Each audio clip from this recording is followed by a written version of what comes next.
Salam sejahtera, kita bertemu lagi dalam Berita Borneo Teri TV malam ini.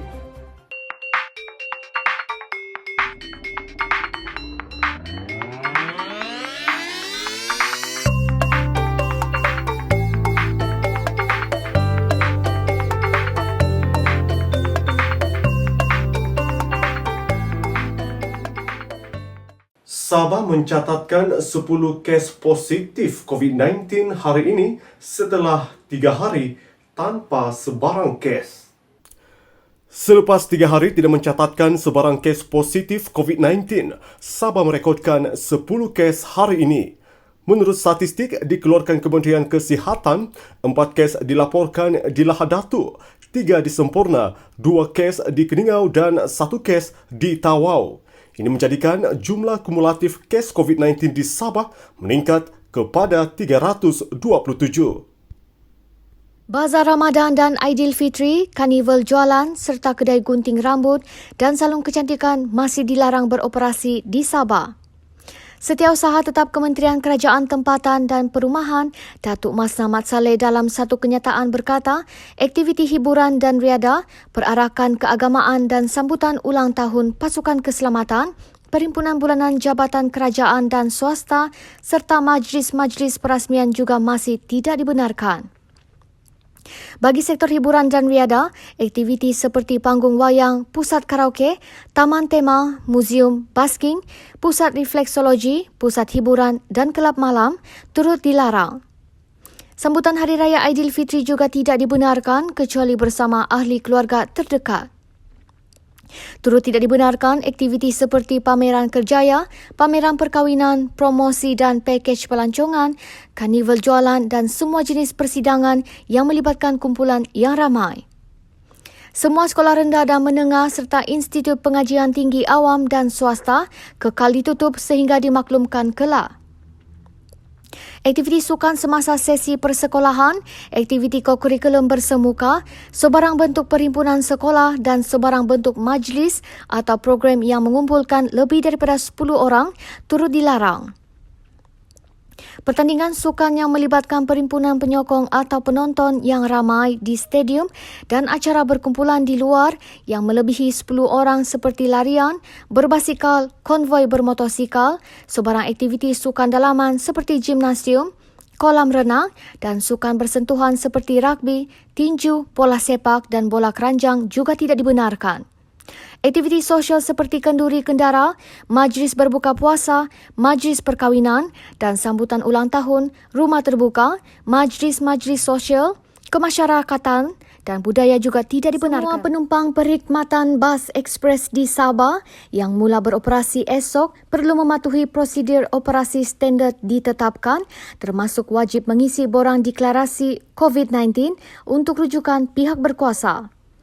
Presiden Majlis Pengusaha-Pengusaha Bas Ekspres Sabah, SEBOK, Datuk Donald Hanapi berkata, semua penumpang juga diingatkan untuk memakai pelitup muka, duduk mengikut jarak yang telah ditetapkan, melakukan pemeriksaan suhu sebelum menaiki kenderaan dan tidak dibenarkan untuk berhenti-henti dalam perjalanan. Katanya jika penumpang gagal mematuhi SOP yang ditetapkan, mereka tidak akan dibenarkan naik ke dalam bas walaupun telah membeli tiket.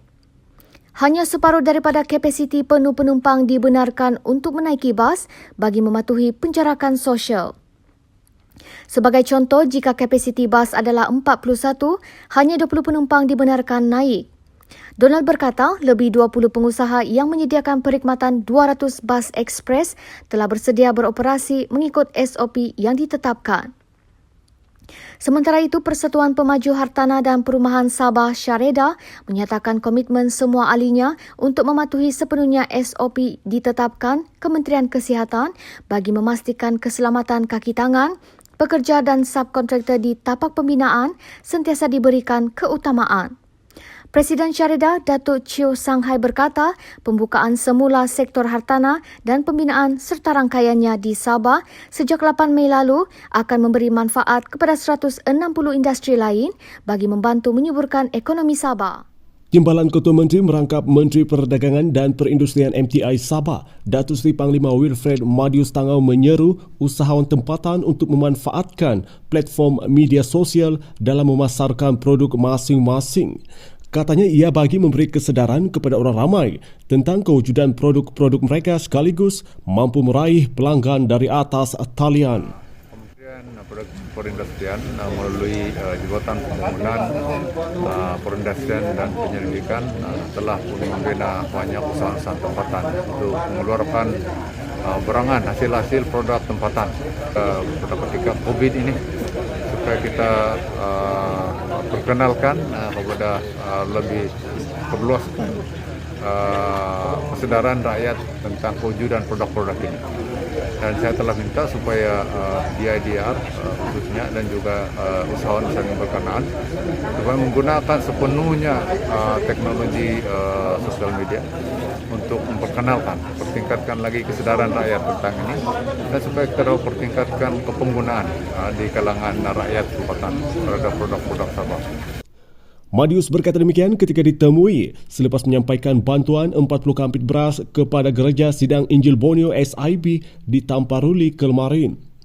Menurut beliau, usahawan tempatan juga dilatih untuk membuat pensijilan terhadap produk-produk mereka. Kita dalam usaha juga untuk melatih mereka supaya mensijilkan produk-produk mereka untuk meningkatkan lagi keyakinan, termasuklah sijil halal dan sebagainya. Ya, dan inilah langkah kita seterusnya untuk membina, memperkasakan lagi PKS kita di negeri Sabah.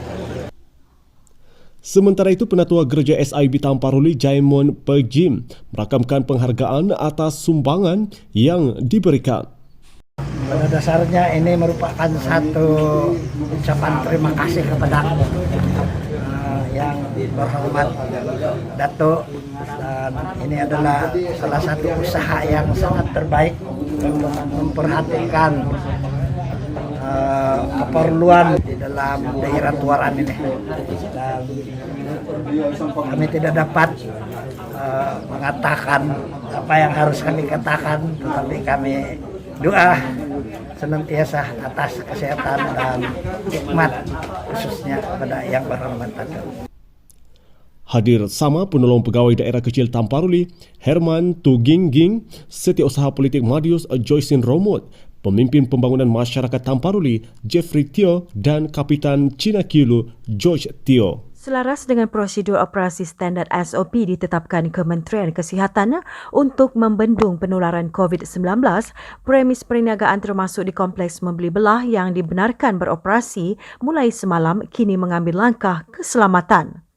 Menghadkan bilangan pelanggan ke dalam premis, penjarakan sosial, memakai pelitup muka dan menyediakan pen sanitasi tangan, mengambil suhu badan dan mendaftar butiran setiap pelanggan antara norma baharu di pusat membeli belah di negeri ini.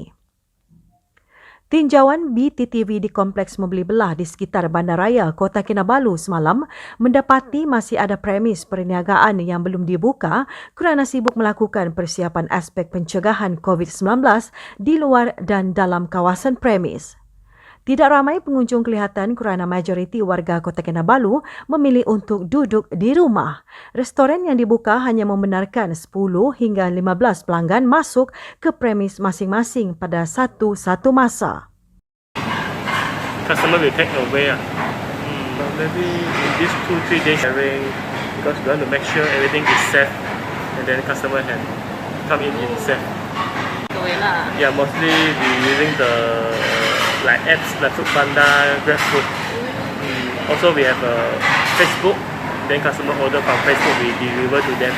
Turut mengambil langkah keselamatan, premis menjual kasut di Imago. Plastik yang pakai boxnya. Tapi kan bukan kami yang buang lah, customer try ngambil plastik yang buang sendiri lah.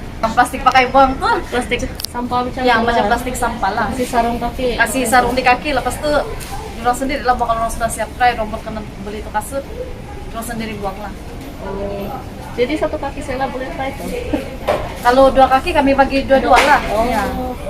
Kalau yang tempat duduk Kalau yang tempat duduk pun, kalau yang tempat duduk kami bagi jarak juga di tengah-tengah tu tidak boleh, di tepi sama di tepi sejalah. pelanggan yang tidak memakai pelitup muka tidak dibenarkan masuk ke premis perniagaan. Basuh badan dan ikut jarak lah apa yang Tuan Menteri suruh. Ikut pengaturan dorang apa yang disuruh. Kami start mungkin dalam besok kali Isnin kami start buka kedai. Ini hari kami baru kemas ini saja. 9 Mei lalu, Ketua Menteri mengumumkan lebih banyak sektor ekonomi dibuka di Sabah sejak penguatkuasaan Perintah Kawalan Pergerakan PKP 18 Mac lalu. Kompleks membeli belah, pasaraya dan pasaraya besar antara yang dibenarkan beroperasi semula. Tamu Ahad Sabindo yang dibenarkan beroperasi semula semalam dijadikan kayu pengukur bagi pembukaan semula pasar dan kawasan menjajah lain di Tawau selepas lebih 2 bulan ditutup ekoran penguatkuasaan PKP sejak 18 Mac lalu. Presiden Majlis Perbandaran Tawau, Datuk Amrullah Kamal berkata, pematuhan prosedur operasi standard SOP di Tamu Ahad Sabindo akan dinilai secara terperinci sebelum sebarang keputusan untuk membuka pasar atau tamu lain dilakukan, termasuk di Pasar Malam Jalan Chester. Pembukaan semula premis berkenaan membantu peniaga yang sebahagiannya terputus sumber pendapatan sejak 2 bulan lalu akibat PKP katanya kepada BTTV semalam. Bagaimanapun, Amrullah menegaskan penjajah dan pelanggan perlu mematuhi SOP yang ditetapkan dalam usaha memutuskan rantaian jangkitan pandemik COVID-19.